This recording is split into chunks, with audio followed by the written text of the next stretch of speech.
The first time my wife called me a crippled loser in public, I thought the worst part would be the words. I was wrong. The worst part was that she laughed after she said them. The Sterling Biotech Gala was being held in a downtown Chicago hotel ballroom, the kind of place where the ceiling lights made every wine glass sparkle and every lie look expensive.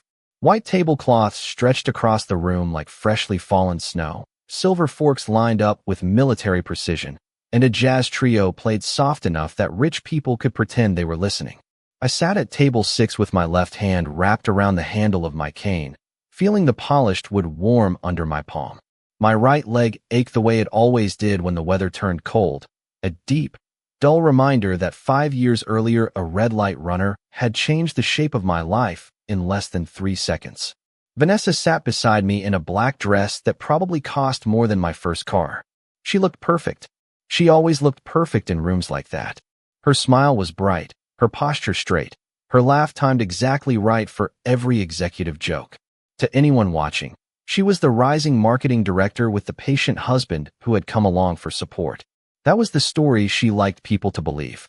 That was the version that kept her comfortable.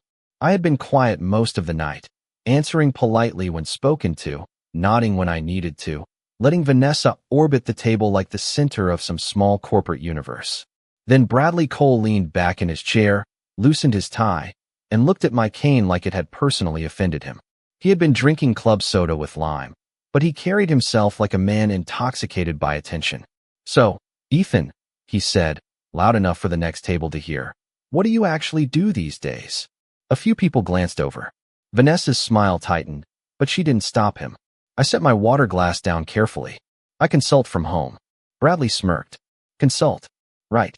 That's a fancy word for staying inside while your wife does the real work." A ripple of laughter moved around the table. Small at first, testing the room. I felt it slide across my skin. Cold and familiar. Vanessa touched the stem of her glass and looked away, but the corner of her mouth lifted. That was the first cut. Bradley saw it. Predators always notice permission. He leaned forward, elbows on the table, voice dropping into mock sympathy.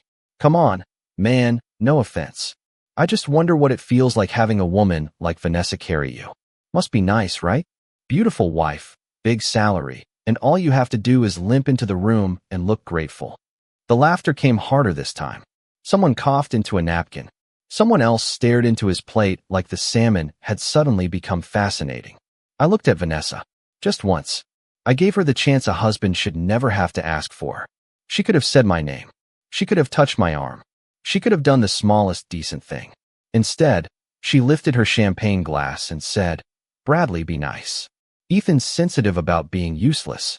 The table cracked open. Laughter spilled everywhere. Not loud enough to stop the music, but loud enough to do what it was meant to do. Shrink me. Pin me down. Turn my pain into entertainment for people wearing $500 shoes. I didn't raise my voice. I didn't throw my napkin. I didn't give them the satisfaction of seeing my hands shake. I only tightened my grip on the cane until my knuckles went pale. Vanessa tilted her head toward me, still smiling, still performing, and then she said the sentence that made the whole room go quiet inside my chest. "Don't look so serious, Ethan. You know I love you, even if you are my crippled loser." The words landed clean. No stumble. No regret. My name is Ethan Walker, and for 42 years I believed humiliation had a sound. I thought it was shouting. I thought it was doors slamming. I thought it was the ugly noise people made when they stopped pretending to love you. But humiliation is quieter than that.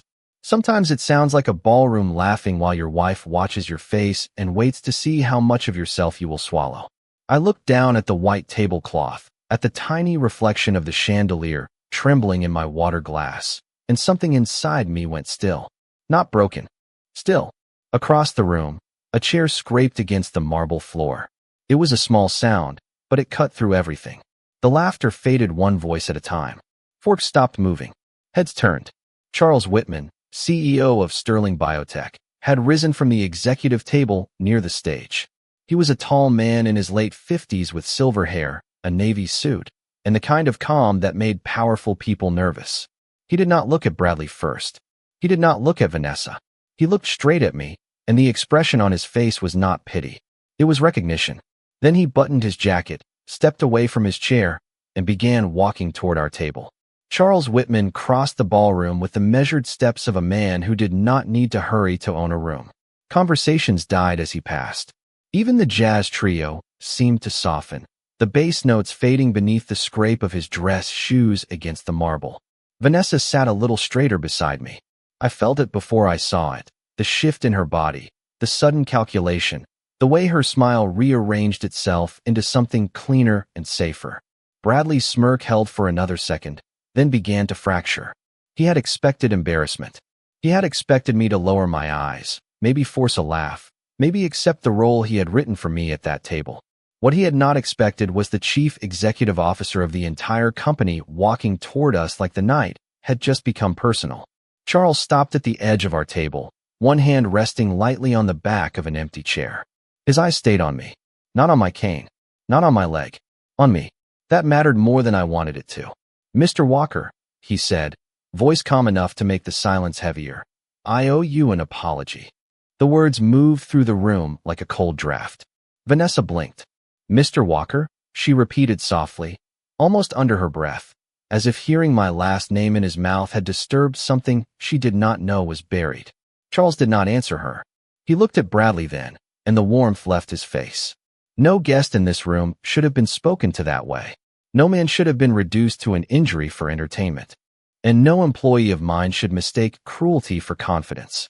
Bradley swallowed. His hand went to his tie, but he did not loosen it this time. "Charles, I was just joking." "No," Charles said. One word. Clean. Final. "You were performing." The table went still. I could hear the faint hum of the hotel air conditioning above us, the little clink of ice shifting in somebody's glass, Vanessa's breath catching beside me.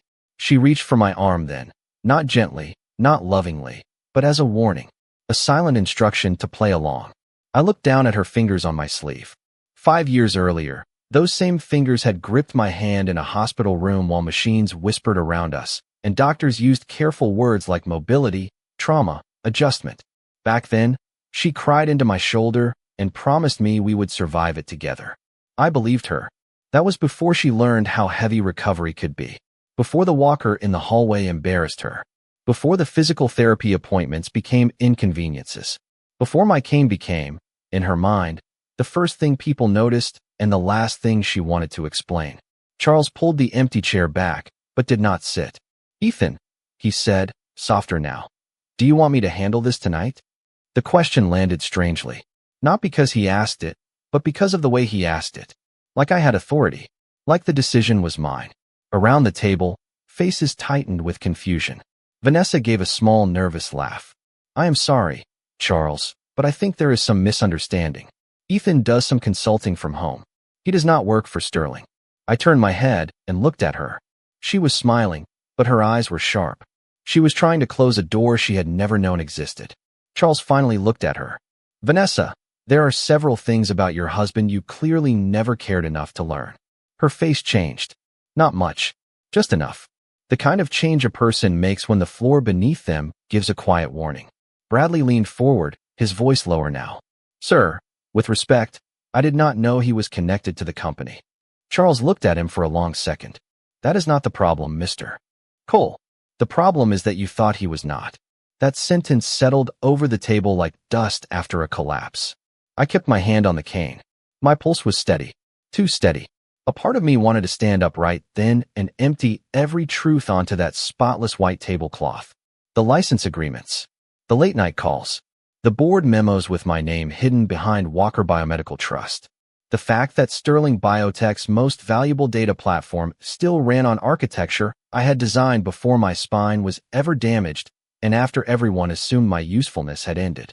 But revenge spoken too early becomes noise. Truth needs timing. So I took a breath, looked at Charles, and said, "Not tonight." His eyes narrowed slightly, not in disagreement, but understanding. "Are you sure?" "I am sure."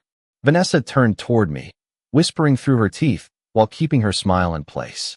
"Ethan, what is going on?" I stood slowly. The cane pressed into the marble. My left leg braced. My right leg followed with that familiar delay, the half-second pause that always made strangers decide they understood my whole life. The room watched. I let them. For once, I did not rush to make my discomfort easier for everyone else. I adjusted my jacket, looked at my wife, and saw fear beginning to replace embarrassment. I am going home, I said. You can stay and enjoy the rest of your evening. Her mouth opened, but nothing came out. Bradley stared at the table. Charles stepped aside to give me room, and as I passed him, he lowered his voice so only I could hear. Tomorrow morning? I nodded once. 8:30. Boardroom. Then I walked away from the laughter, from the chandeliers, from the woman who had mistaken my silence for weakness, while every step of my cane sounded louder than the music behind me. The hallway outside the ballroom felt colder than it should have, the kind of hotel cold that comes from polished stone, filtered air, and people pretending nothing ugly ever happens under expensive lights. I moved slowly past a row of framed city photographs, each step marked by the quiet tap of my cane against the floor. Behind me, the gala kept breathing. Music, laughter trying to restart, forks touching plates. The careful recovery of people who had just watched a mask slip and did not know which face was real. I reached the elevator before Vanessa caught up. Her heels struck the marble in quick, angry clicks. Ethan, she hissed, not loud enough for strangers to hear, but sharp enough to cut through the lobby. I pressed the down button and watched it glow. Do not do this here. Do what? She asked, stopping beside me, cheeks flushed beneath perfect makeup. Walk away after you humiliated me in front of my entire company. I turned my head slowly. For a second, I actually thought I had misheard her. Maybe the room had damaged something in me. Maybe the laughter was still echoing too loudly. But no, she meant it. That was the strange mercy of betrayal. Sometimes it stops hiding and introduces itself by name. I humiliated you, I asked. My voice came out calm. Too calm. You let your coworker call me useless. Then you joined him. Her eyes flicked toward the ballroom doors, then back to me. It was a joke. A bad joke, fine. But you made it into a scene. Charles Whitman does not just walk across a room like that for no reason. What have you been saying to him? The elevator doors opened with a soft chime. Empty. Bright. Waiting. I stepped inside, turned, and held the door with my cane. That is your question? Vanessa crossed her arms. My question is why the chief executive officer knows you well enough to apologize to you like you are someone important. There it was. Not concern. Not regret. Not even curiosity about how badly her words had landed. Importance. Status. The currency she understood. I looked at the woman I had married 12 years earlier in a small church outside Milwaukee, back when she wore a simple white dress and cried because the air conditioning broke and she thought the whole day was ruined. I had loved her panic then. Loved the humanity of it. Loved the way she laughed afterward when we ate grocery store cake in the parking lot because the reception kitchen lost power. We were not rich. We were not polished. We were two people standing in July heat promising to build something honest. I miss those people. Sometimes. Not enough to pretend they still existed. Go back inside, Vanessa, I said. Smile for your table. That is what you wanted tonight. She stepped into the elevator before the doors could close. No. You do not get to limp away and make me chase you like some villain. I let the word hang there. Villain. People love that word when accountability starts knocking. The doors slid shut, trapping us in a mirrored box where every angle showed the same truth. My cane, her dress, my tired eyes, her controlled smile breaking at the edges. The elevator began to descend. Who are you to Sterling? She asked lower now. And do not tell me you consult from home. Charles looked at you like he reports to you. I stared at our reflection. The man looking back at me had gray at the temples, a stiff right leg, and a face that had learned how to survive without asking permission. For 5 years, I said, you never wanted to know what I did in my office. Vanessa blinked. That is not fair. No, Vanessa. Fair was when I came home from physical therapy and you asked how many more months this would take, like recovery was a delayed flight. Fair was when you started parking my mobility chair in the garage because you said it made the house feel depressing. Fair was when you told your friends I had changed, but what you meant was that I no longer matched the picture you wanted to carry into rooms like this. Her face tightened. The elevator numbers dropped one floor at a time. 22, 21, 20. I was under pressure, she said. You have no idea what it was like for me. I almost laughed. Not because it was funny, because it was perfect. The injured man becomes an inconvenience. The caretaker becomes the martyr. The marriage becomes a stage where the person who stayed gets applause for enduring the person who survived. You are right, I said. I do not know what it was like for you. I only know what it was like to relearn how to stand while my wife slowly became embarrassed by the sound of me trying. The elevator reached the lobby. The doors opened. Vanessa did not move. For the first time that night, she had no polished response ready. I stepped out into the wide marble entrance, where taxis lined up beyond the glass and Chicago wind pushed against the revolving doors.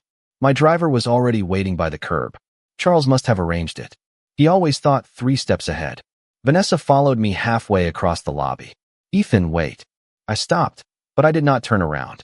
Tomorrow morning, 8:30, I said. Sterling boardroom. Come early if you want a good seat. Her voice dropped to a whisper. What does that mean? I looked back then, not with anger. Anger would have given her something to argue with. I gave her the truth instead. It means tonight was the last time anyone in that company gets to mistake my silence for permission. Then I walked through the revolving door into the cold, and for once, I did not care whether she followed. The ride home took 34 minutes, though it felt longer because silence has a way of stretching when you finally stop running from it. Chicago moved past the window in streaks of white headlights and red brake lights. Office towers glowing above the river, sidewalks shining from a light rain that had started while we were inside the ballroom. I sat in the back seat with my cane across my lap and my phone face down beside me. Vanessa called 3 times before I reached Lakeshore Drive. I let each call fade. There are moments in a marriage when answering the phone is not communication. It is surrender. I watched the city blur and thought about the last time people in a room had looked at me the way Charles Whitman did. Not with pity, not with discomfort, with respect. It had been 6 years earlier, before the accident, before the cane, before my own wife learned to speak about me in the past tense while I was still breathing beside her. Back then, I was not a man people had to wait for in doorways. I was a systems architect with a badge clipped to my belt, coffee in one hand, laptop bag in the other, running on 4 hours of sleep and the dangerous belief that hard work could outrun anything. Sterling Biotech was not Sterling Biotech yet. Not really. It was a promising company with failing infrastructure, brilliant scientists, and a data platform held together by patch code and prayers. Their clinical research division was drowning in delays. Their investors were getting impatient. Their board was whispering about selling the whole thing off for parts. Charles was newly appointed then, brought in to stop the bleeding. He called me on a Thursday night because an old professor of mine gave him my number. I remember standing in the kitchen of our small house in Oak Park, listening to this powerful man admit, very quietly, that his company had less than 6 months before its main program collapsed. Vanessa was at the table with a glass of iced tea, scrolling through her phone, only half listening. When I hung up, she asked if it paid well. I told her maybe. What I did not tell her was that I heard fear in Charles Whitman's voice, the kind of fear men use expensive suits to hide. I took the contract. Then I gave Sterling 90 days of my life. I slept on office couches, lived on vending machine pretzels and black coffee, and rebuilt their analytics architecture from the ground up. I designed the framework that cleaned their trial data, flagged inconsistencies, and turned months of manual review into hours. It was not glamorous work. No champagne. No stage, no applause, just code, pressure, and the quiet satisfaction of watching something broken begin to function again. Charles never forgot. The board never forgot either, though they preferred to remember through legal documents and licensing fees. My attorney advised me not to sell the system outright, so I placed the intellectual property into Walker Biomedical Trust and licensed it to Sterling under strict conditions. It was the smartest business decision I ever made. And for years, Vanessa barely asked about it. She liked the house it helped us buy. She liked the vacations. She liked the way executives suddenly returned my calls. But the machinery behind that life bored her. Then came the accident. A wet Tuesday in November. I was driving home from a late meeting in Schaumburg, thinking about soup because Vanessa had texted that she was making dinner, and I remember the intersection, the green light, the flash of headlights from the side. After that, memory becomes pieces, rain on glass, a paramedic's voice, the ceiling lights of an emergency room sliding above me like moons. I woke up with tubes in my arms, a brace around my body, and Vanessa crying in a chair with her mascara washed into shadows beneath her eyes. The doctors were careful. They said spinal trauma. They said nerve damage. They said mobility would be uncertain. They said physical therapy could help, but nothing would be fast. I listened to them and nodded like they were discussing someone else's life. Vanessa held my hand so tightly my fingers hurt. She promised we would adapt. She promised I was still me. For a while, I believed her because I needed to. Hope is not always a sunrise. Sometimes it is a hospital room where the woman you love says the right words while machines count the seconds for you. The first months were brutal, but not dramatic. Pain is often boring from the outside. It is appointments, insurance forms, medication schedules, shower chairs, awkward ramps, and learning how to ask for help without feeling like you have become a burden. I fought for every inch. First sitting up without help, then standing with rails, then taking 6 steps while a therapist named Marlene counted like I was crossing a finish line. Vanessa came to the early sessions. She clapped. She cried. She posted one picture online and wrote about strength. People praised her. They called her inspiring. Slowly, she stopped coming. Work was busy. Traffic was awful. She had meetings. She had dinners. She had a life that still moved at normal speed, while mine measured progress in inches across rubber flooring. The night I first brought the cane home, I thought she would be proud. Instead, she looked at it leaning by the door and said, "Can we keep that in the closet when people come over?" I laughed because I thought she was joking. She was not. That was the first time I understood something had shifted. The accident had damaged my body, but it had revealed her limits. She could love a successful man recovering heroically. She could not love a disabled man recovering slowly. There is a difference, and I learned it one quiet disappointment at a time. By the time I got home, that night, the house was dark except for the blue-white glow spilling from my office monitors. I had forgotten to shut them down before the gala. Lines of code still sat open on the screen, clean and patient, waiting for a man who understood problems better than people. I stood in the doorway for a moment, listening to the quiet hum of the servers in the cabinet, the soft tick of the thermostat, the distant rush of rain against the kitchen windows. This room had become my second body after the accident. Out there, people saw the cane first. In here, the work saw my mind. It did not ask how fast I could cross a parking lot. It did not pity me at hotel entrances. It did not flinch when I needed the handrail on the stairs. The work only asked if I could still build. And I could.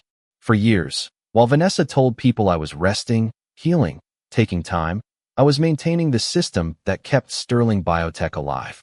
Every quarter, their research teams pushed millions of data points through the framework I designed. Every quarter, Walker Biomedical Trust received a licensing payment. Every quarter, Charles sent a brief note through legal channels, never emotional, always respectful. System stable. Compliance complete. Board updated. Thank you, Ethan. Vanessa saw the deposits. She saw the tax documents. She saw the house in Oak Park get renovated, the mortgage shrink, the retirement accounts grow. But she never connected dignity to the man sitting behind the locked office door. She treated income like weather, something that arrived because it was supposed to. Maybe that was my fault. I had mistaken privacy for peace. I had let her believe the simplest version of me because correcting her felt like begging to be valued. After the cane came home, small things began to tell the truth before she did. She stopped inviting coworkers over. She suggested we meet friends at restaurants with valet parking because she hated watching me measure curbs and steps. When neighborhood couples came by, she would place my cane behind the coat rack, as if wood and rubber could embarrass a room. At first, I made excuses for her. Adjustment takes time. Grief changes shape. Love gets tired. Men like me are trained to be reasonable even while being erased. So I swallowed the comments. I swallowed the sighs when I moved too slowly. I swallowed the way she said, "Ethan had a long day," when what she meant was, "Please do not ask him anything complicated." Then came the words she thought I never heard. One Sunday afternoon, I was in the hallway outside the laundry room when she was on speakerphone with a friend from work. Vanessa laughed and said, "He is not helpless, but sometimes it feels like I am married to a project instead of a man." I stood there with a basket of towels against my hip, feeling the sentence settle into me like wet cement. A project, not a husband, not a partner. A project. Another time, after a Sterling reception I skipped because my leg was spasming, I heard her come home and tell someone on the phone. Honestly, it was easier without him. I did not have to explain the cane all night. That one did not hurt immediately. It arrived later, while I was brushing my teeth, when I looked at my reflection and realized I had started apologizing for taking up space in my own life. The worst part was not that she became cruel all at once. She did not. Cruelty can be polite. It can wear perfume. It can refill your coffee while quietly resenting the hand that reaches for the mug. Vanessa still remembered birthdays. She still bought the right brand of pain relief cream. She still kissed my cheek when other people were watching. But something behind her eyes had checked out of the marriage and stayed only for the lifestyle around it. That was why Bradley Cole did not surprise me. Men like Bradley rarely invent disrespect. They borrow it from the rooms they enter. By the time he mocked me at the gala, he had already learned from Vanessa which parts of me were safe to laugh at. I had seen his name in her calendar too many times. Strategy dinner. Client prep. Late review. Maybe it was exactly what she said it was. Maybe it was not. I no longer needed to prove every shadow had a body. The deeper betrayal was simpler. She had given another man permission to look down on me, then acted shocked when he did it. Out loud, I sat at my desk and opened the secure folder labeled Sterling Renewal. The license agreement expired in 46 days. Without renewal, Sterling would have to rebuild its data platform from the foundation up, notify investors, delay 2 major research programs, and explain to the board why no one had protected the relationship with the man they had allowed to be mocked in their own ballroom. My hand hovered over the trackpad, not shaking, not angry, clear. At 12:17 in the morning, an email from Charles arrived. Subject line, tomorrow. The message was only one sentence. I will have legal, compliance, and the full executive committee present at 8:30. I read it twice, then looked across the office at my cane leaning against the bookshelf. For years, Vanessa had looked at that cane and seen the end of the man she married. Tomorrow, she was going to learn it had only been the part of me that touched the floor. Morning arrived gray and wet, the kind of Chicago morning that makes the whole city look like it woke up tired. I had slept less than 3 hours, but my mind felt cleaner than it had in years.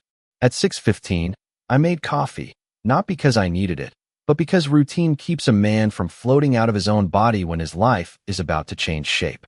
The house was quiet. Vanessa had not come home until almost 2 in the morning. I heard her heels in the hallway, the pause outside my office door, the soft turn of the guest room handle. No apology, no knock, just distance dressed as pride. By 7:20, I was buttoning a charcoal suit I had not worn since a medical technology conference in Boston. It hung a little differently now. My shoulders were narrower. My right leg resisted the dress pants. My hand took longer with the cuff links. None of that bothered me. Clothing remembers the body you had. A man has to decide whether he is going to live inside the memory or inside the truth. I chose the truth. I placed 3 folders into my leather briefcase: the original license agreement, the renewal terms, and the compliance summary my attorney had prepared 2 months earlier when I began to suspect Sterling had a culture problem. Hiding beneath polished branding. I had not planned for the gala to become the spark. I had only planned for the day I would stop letting people use my silence as furniture. Vanessa appeared in the kitchen as I was reaching for my keys. She wore yesterday's confidence poorly. No gala lights now. No perfect table. Just pale mourning and a woman standing barefoot on cold tile, looking at the briefcase like it might answer before I did. "Are you really going to the office?" she asked. Not our office. Not Charles's office. The office. A place she still believed belonged to everyone but me. Yes. She folded her arms, then unfolded them. Ethan, last night got out of hand. Bradley was inappropriate. I should have handled it better. Handled it. Not regretted it. Not meant none of it. Handled it, like my dignity had been a public relations problem. I poured coffee into a travel mug and snapped the lid on. "You will be late." Her eyes narrowed. "For what?" 8:30. Boardroom. She laughed once, but there was no sound of humor in it. "You were serious?" I looked at her then, really looked. For years, I had searched her face for the woman from that hot July wedding. The one who ate grocery store cake with frosting on her thumb and kissed me in a parking lot like we had all the time in the world.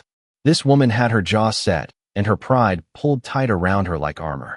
"I have been serious for a long time, Vanessa. You just stopped listening."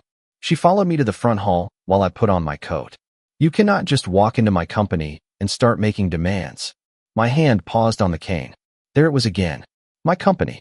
Not because she owned it. Because status had a way of making some people confuse proximity with possession. I opened the door. Rain breathed across the porch. "I am not making demands," I said. "I am enforcing terms." The drive to Sterling Biotech took 26 minutes. The campus sat in Northbrook behind glass walls and trimmed landscaping, all clean lines and expensive restraint. I had been there before, but never through the front entrance after the accident. Usually my work moved through encrypted channels, attorney calls, private dashboards, quiet signatures. That morning, I wanted marble under my cane. I wanted cameras in the lobby. I wanted every person who had laughed, looked away, or stayed silent to see me arrive without asking permission. Charles was waiting near security with 2 attorneys and a woman from compliance named Marjorie Ellis. He did not rush toward me. He understood. Instead, he stood still and let me close the distance on my own time. That small kindness nearly broke something in me. Not because it was grand, because it was rare. "Good morning, Ethan," he said. "Good morning, Charles." He nodded toward the elevators. "Everyone is upstairs. Bradley arrived 10 minutes ago. Vanessa has not checked in yet. She will." Charles studied my face. "Are you prepared for this to become uncomfortable?" I almost smiled. Charles, uncomfortable, was sitting beside my wife, while a room full of professionals laughed at my disability. "This is just paperwork." His expression tightened, but he said nothing. We rode the elevator in silence to the 18th floor. When the doors opened, the executive suite looked exactly like I remembered. Glass walls, gray carpet, framed patents, quiet assistants typing with careful faces. But the air had changed. News travels fast in corporate buildings. Shame travels faster. People glanced up as I passed, then looked down just as quickly. My cane tapped once, twice, 3 times, steady as a clock counting down. At the end of the hall, the boardroom doors stood open. Inside sat the executive committee, legal counsel, human resources, finance, and Bradley Cole, whose face had the dull color of printer paper. An empty chair waited at the head of the table. Charles stepped aside, not to lead me in, to let me take it.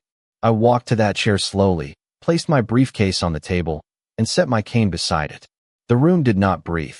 Then the glass doors opened behind me, and Vanessa walked in wearing the same black dress from the night before under a beige coat. Her eyes went at Charles first, then Bradley, then the empty space where she expected authority to sit. Finally, she saw me at the head of the table. Her mouth parted slightly. No one spoke. I opened the first folder and slid the license agreement into the center of the table. "Let us begin," I said. For a moment, nobody moved. The boardroom was full of people trained to speak in forecasts, margins, and strategic objectives, but the sight of me sitting at the head of that table seemed to empty the language out of them. Vanessa stood just inside the door with rain still beating on the shoulders of her coat. Bradley looked at her, then at me, then at Charles, searching for the person who would rescue him from the shape of the morning. No one did. I opened the folder with 2 fingers and turned the first page toward the room. "This is the master license agreement between Sterling Biotech and Walker Biomedical Trust," I said. My voice sounded even, almost distant, like I was listening to another man do what I had spent years avoiding. "The platform your clinical analytics division uses for trial validation, data integrity review, and regulatory reporting operates under this agreement. It expires in 46 days. The chief financial officer shifted in his chair. Legal counsel lowered her eyes to the page because she already knew. Vanessa gave a small laugh from the doorway. "I am sorry, but what does that have to do with Ethan?" Charles folded his hands on the table. "Ethan is Walker Biomedical Trust." The room tightened. Vanessa's face did not collapse all at once. It changed in pieces. First confusion, then resistance, then the first pale edge of understanding. She stepped farther into the room. "That is not possible." I looked at her. "It is. You told me you consulted." "I did. From home." "Yes. For Sterling, among others." Her mouth opened, then closed again. For years she had called the office my cave, my hiding place, my little room. She had walked past that door holding grocery bags, dinner reservations, and disappointment, never once asking what kind of work could keep a man focused until 2 in the morning. Now the answer sat in front of her, printed in 12-point font and notarized 6 years ago. Marjorie Ellis from compliance cleared her throat and slid a second packet across the table. "As part of our review for the renewal, we completed an internal culture and conduct assessment of departments with direct access to partner-facing events and discretionary accounts." Bradley's chair creaked. That tiny sound gave him away more than any confession could have. I did not look at him yet. Timing matters. If you strike too early, People call it emotion. If you wait until the paper speaks first, they call it evidence. Marjorie continued. The assessment identified repeated policy violations involving expense approvals, vendor entertainment coding, and inappropriate workplace conduct connected to last night's event and prior events. Vanessa's eyes snapped to Bradley. His hand went flat on the table. This is ridiculous, he said. We are talking about jokes at a company dinner. No, I said. One word. The same word Charles had used the night before. It felt clean in my mouth. We are talking about a pattern. I opened the second folder. Inside were calendars, receipts, message logs preserved by compliance, and reports I had not asked for until the numbers began to look wrong. I had learned long ago that disrespect rarely travels alone. It brings entitlement with it. It brings sloppy decisions. It brings people who think rules are for those without charm. Charles nodded to legal counsel, and she began reading the summary. Bradley had charged private dinners as client development. Vanessa had approved several of them under marketing outreach. Hotel rooms during regional events had been upgraded without authorization. Car services had been billed under executive transport when no executives were present. None of it was dramatic enough for a movie. That was what made it dangerous. Corporate rot usually starts small, with a receipt no one checks and a laugh no one challenges. Vanessa gripped the back of a chair. I approved expenses Bradley submitted because they were presented to me as legitimate. Some were, Marjorie said. Some were not. And several included your electronic approval after finance had requested clarification. The silence pressed down. Bradley leaned back, suddenly offended. So now this is about money because I hurt his feelings? He pointed toward me without fully looking at me. With respect, this is personal. I finally turned to him. You made it personal when you looked at my cane and thought you had found the smallest version of me. His jaw tightened. I kept going, calm as glass. But this meeting is not about my feelings. My feelings did not falsify expense categories. My feelings did not ignore human resources complaints about your behavior at events. My feelings did not teach you that a man's disability made him safe to mock in a room full of employees. No one came to his defense. That was the thing about public cruelty. It feels powerful while the crowd laughs. It feels very lonely when the paperwork arrives. Vanessa sat down slowly, not beside Bradley, not beside me, but in the first empty chair her hand found. She stared at the license agreement like it was written in another language. Why did you never tell me? She asked, and for one brief second her voice sounded less polished, almost young. I could have answered with anger. I could have told her that she never asked, that she had been too busy being ashamed of the limp to notice the man still moving forward. But the room was listening, and some truths deserved to be spoken without decoration. Because I wanted to know whether you could respect me without needing a title first. Her eyes lifted to mine. There it was. The sentence neither of us could take back. Charles turned to the committee. Effective immediately, Mr. Cole is placed on administrative leave pending final review. Vanessa Walker will be suspended from approval authority during the audit. All event discretionary spending will be frozen. Renewal of the Walker biomedical license is paused until Ethan is satisfied that Sterling's leadership culture meets the standards outlined in Section 9. The chief financial officer exhaled like a man watching millions of dollars move toward the edge of a cliff. Vanessa whispered, Ethan. Not sharp now. Not angry. Just my name, stripped of performance. I looked at her hand. No ring visible. She had taken it off for the gala because it did not match the dress. She had said that in the car like it was nothing. Maybe it was nothing. Maybe it was everything. I closed the folder and placed my palm flat on top of it. Last night, you laughed because you thought I had nothing left to stand on, I said. This morning, you are sitting in a room built on what I never stopped carrying. Outside the glass wall, employees moved quietly through the executive suite, pretending not to look in. Inside, the boardroom stayed silent. My cane rested beside my chair, dark wood against gray carpet, no longer hidden, no longer embarrassing, no longer anyone's punchline. The meeting did not end with shouting. Real power rarely needs it. Charles asked everyone except legal, compliance, human resources, Vanessa, Bradley, and me to leave the boardroom. Chairs rolled back. Folders closed. Executives filed out with careful faces. The way people move after witnessing a storm they are grateful did not choose their house. The glass doors shut behind the last of them, and the room became smaller, quieter, more honest. Bradley was the first to speak because men like him fear silence more than consequences. "This is insane," he said, pushing his chair back just enough to look offended without actually leaving.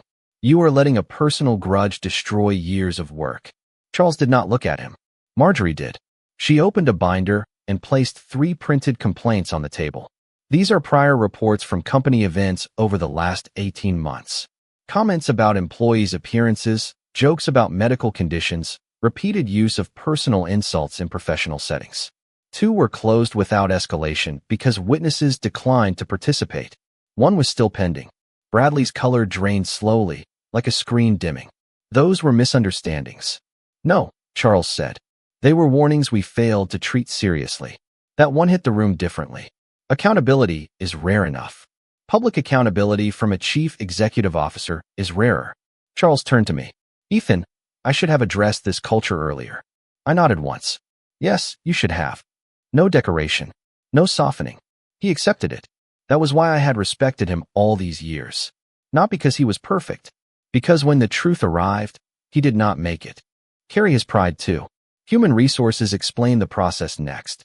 Bradley would be placed on administrative leave pending the final investigation. His system access would be restricted before noon. His company card would be frozen immediately. Any future communication with Vanessa or members of her department about the audit would go through counsel. Every sentence landed like a stamp on official paper. Bradley looked smaller with each one. Not injured. Not ruined. Just seen. There is a difference. Then legal counsel turned to Vanessa. Her voice was professional, almost gentle, which somehow made it worse. "Mrs. Walker, your approval authority over discretionary marketing funds is suspended pending review. You will retain employment status during the investigation, but you are not to alter, delete, forward, or discuss related financial records outside approved channels." Vanessa sat very still. Her hands were clasped in her lap now, knuckles pale.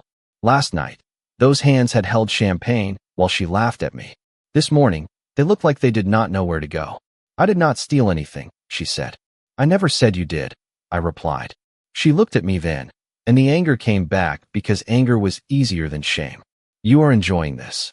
I took my time before answering. The rain traced thin lines down the boardroom windows behind her. Beyond the glass, employees walked past carrying laptops and coffee cups, normal life continuing inches away from a private collapse. "No," I said. "I am not enjoying it. I am recognizing it." Her eyes shone, but no tears fell. Vanessa had always been disciplined when an audience was present. Recognizing what? The pattern. I touched the closed folder in front of me. "The way you made my disability into an explanation for why I no longer deserved respect. The way Bradley repeated your contempt in public because you had already rehearsed it in private. The way this company rewarded polish and ignored character until both became expensive." Charles lowered his gaze. Bradley muttered something under his breath, but no one followed him into it. Vanessa shook her head. "You could have talked to me." That sentence nearly reached me. Not because it was true, but because I remembered wanting it to be. I remembered sitting across from her at dinner while she answered emails between bites. I remembered asking if we could go back to counseling and watching her face close like a laptop. I remembered telling her the house felt cold, and she said I should adjust the thermostat. "I tried," I said. "You called it negativity. You called it insecurity. You called it me being too sensitive. Last night, you finally called it what you really thought." The silence after that did not need help. It stood on its own. Legal counsel slid the renewal terms toward Charles. He read the top page, then handed it to Vanessa without comment. She scanned the first lines, confused at first, then alarmed. "You are requiring leadership training, independent reporting channels, financial controls, and a written disability inclusion policy before renewing?" "Yes," I said, "and an external audit of executive conduct at sponsored events for the last 2 fiscal years." Bradley laughed, sharp and desperate. "Because I made one joke?" I looked at him. "Because you thought cruelty was harmless when the target looked powerless." His mouth closed. I turned back to Vanessa and removed my wedding ring. I had worn it through surgery, therapy, sleepless nights, and every dinner where she treated my presence like an obligation. The band had left a faint mark on my finger, a pale circle where loyalty had stayed longer than love. I placed it on the table between us. The sound was small. It still seemed to reach every corner of the room. Vanessa stared at it. Ethan, do not. There it was. The first real fear in her voice. Not for the company. Not for Bradley. For the door she had assumed would always remain open behind her. You were ashamed of my body, I said quietly. I am ashamed I kept offering you my heart after you made it clear you did not want the weight of it. Her face changed again, but this time I did not study it. I had spent too many years reading weather in her eyes, trying to decide whether home would be warm or cold. I picked up my cane and stood. My right leg protested. I let it. Pain was not instruction. It was information. Charles stood with me. So did Marjorie. So did legal counsel. Not out of pity. Out of respect. Bradley stayed seated. Vanessa stayed seated too, staring at the ring like it was a document she had failed to read before signing. I gathered my folders, placed them in my briefcase, and looked once around the room. The license remains paused until every condition is met, I said. Not because I want revenge. Because no system is stable when the people running it mistake dignity for weakness. Then I walked out of the boardroom, cane striking the carpet softly, each step steady, each breath mine again. 3 months later, I walked back into Sterling Biotech under a clean blue sky, the kind of spring morning that makes glass buildings look almost forgiving. The rain from that boardroom day felt like something from another life, though my body remembered it the way bodies remember every threshold they cross. The front lobby had changed. Not dramatically. Real change almost never enters wearing a parade uniform. There was a new accessibility desk near security, lower counters at reception, automatic doors that opened without hesitation, and a framed notice by the elevators outlining employee dignity standards in plain language instead of corporate fog. It would have been easy to call those things small. They were not small to the person who needed them. Charles met me by the elevators with a paper cup of coffee in each hand. Black, no sugar, he said, handing one over. You remembered. I have been trying to improve at remembering the important things. That was Charles. Dry, careful, better at action than sentiment. The audit had not been pleasant for him. 2 managers resigned. Finance rebuilt its approval process. Human resources reopened old complaints and handled them properly this time. Bradley Cole was terminated after the investigation concluded. No spectacle. No dramatic exit. Just a badge deactivated, a company laptop returned, and a reputation forced to meet documentation. Vanessa's suspension lasted 6 weeks. When the review ended, Sterling offered her a limited role without approval authority and mandatory oversight. She declined. Pride, even wounded, still wants to choose the door. Our divorce papers were filed 11 days after the boardroom meeting. She signed them faster than I expected, then slower than I deserved. There were emails at first. Some angry, some nostalgic, some carefully written to sound like regret without admitting fault. I read the first few, then let my attorney answer the rest. That was one of the hardest lessons after a marriage ends. Not every message is a bridge. Some are hooks. The elevator carried Charles and me to the 18th floor, where the executive suite no longer fell silent when my cane touched the carpet. People looked up. People nodded. A few smiled in that awkward but sincere way adults do when they know they should have done better long before policy told them to.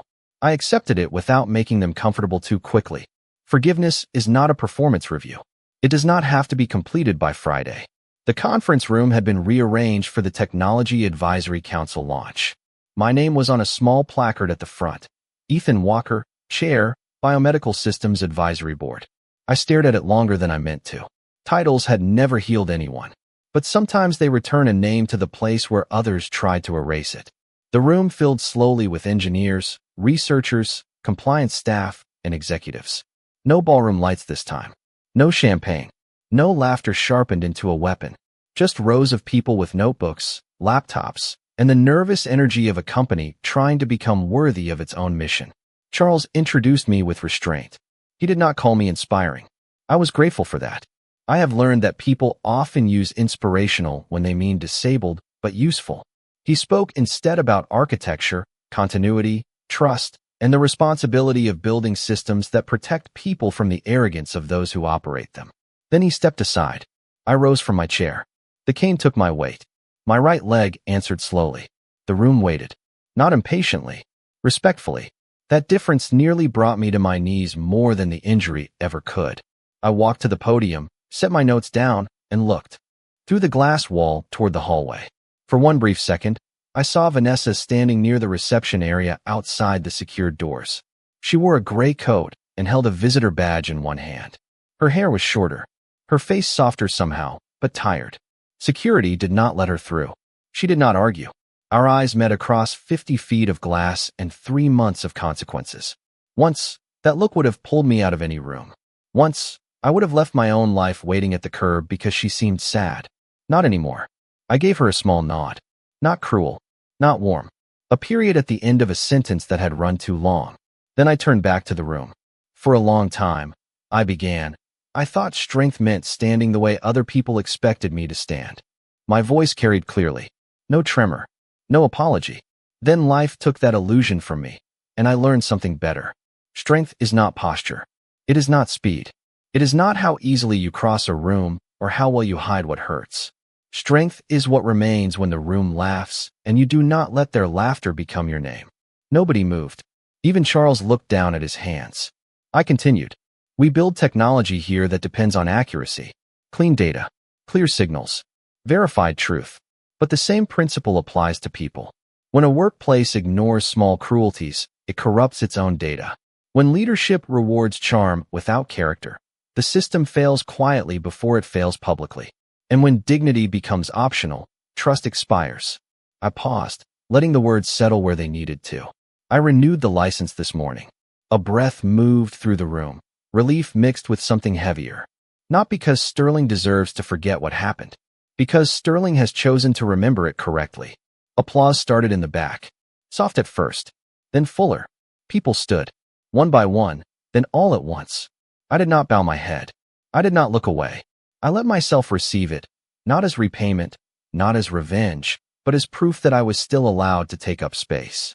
Through the glass, Vanessa was gone. The hallway stood empty, bright with morning light. I picked up my cane and stepped away from the podium. Some men spend their lives trying to look tall. I had spent years learning how to move while broken, overlooked, underestimated, and quietly dismissed. In the end, I did not need to tower over anyone. I only needed to stop shrinking for people who were never strong enough to see me whole.